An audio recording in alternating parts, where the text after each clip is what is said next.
Hello everyone, welcome back to my channel. It's Doc.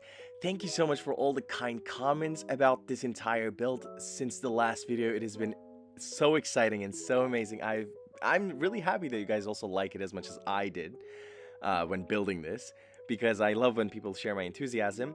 Today's agenda has a few things. So first of all, we're going to be finishing up the kangaroo habitat. It will not be too fancy.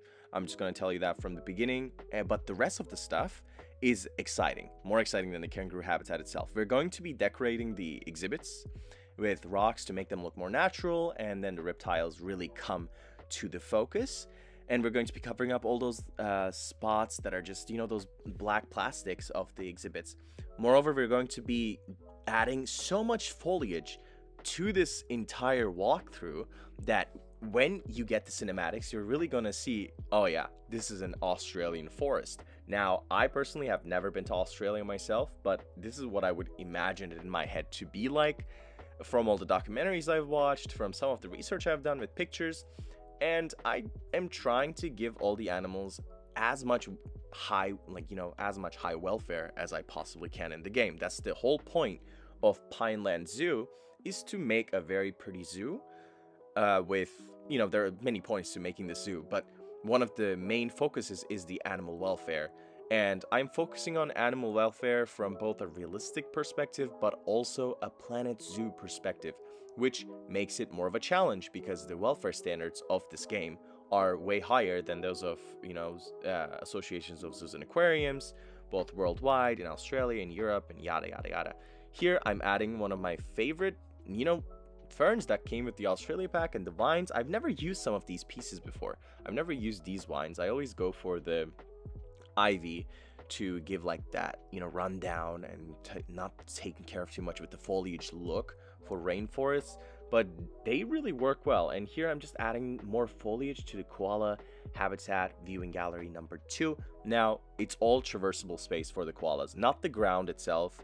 They cannot really walk around in the first one where the shelter leads to initially. It's just a path through for them. But the second area that we made yesterday, so this one that I'm decorating now with the ferns to make the fake trees look a bit more real. You can also do this, by the way. It's so fun. Just turn on position snap and align to surface and just have fun with the fake trees or dead trees and just fill them with Spanish moss or the ferns. It just gives them an awesome look, in my opinion. This is what I always use lately. And I'm just using a lot of ferns, both the tropical ones and the ones that come by default, I think, into the game. The 4-piece ones that kind of look Jurassic Park-ish. The ones I'm placing at the moment. I think that's a poplar tree. I'm not sure, but they also make for a perfect, backdrop. Here I'm just adding some more, pine trees. A Pineland Zoo also gets its name from the amount of pine trees I'm going to be using in the entire, map. And that's one of the special parts about it. And you'll see how that really comes together when you see the finished zoo. I can't wait to show that. And here I'm just adding as much foliage as I can and trying to fill up every single inch of space in this, tiny little valley that we have.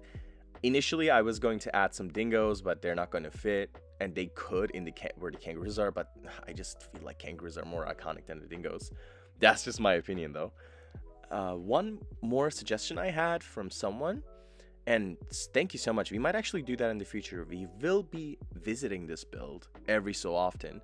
And, once we really finish the zoo, I will be going back and making some changes. I'll be going back and making some improvements to everything based on your suggestions. One suggestion that I really found that was good was to add a cassowary to keep up the rainforest Australia theme, which is very smart. I mean, red kangaroos kind of live more in the outback and desert and grasslands of Australia, and not really the rainforest. But in my mind, I was thinking more of like there are some types of wallabies that live in more rainforesty areas of Australia. I don't know which exact subspecies, but that was my whole idea going into this, and that's why I added the kangaroos, because they're the closest thing we got to wallabies. Wallabies. Here I'm just building the waterfall. You did see this waterfall in the cinematics of the first episode of building the koala walkthrough. But here's how I'm building it. I'm covering up those lines only because, fun fact, I did not use these waterfalls up until the point I used them in the platypus habitat.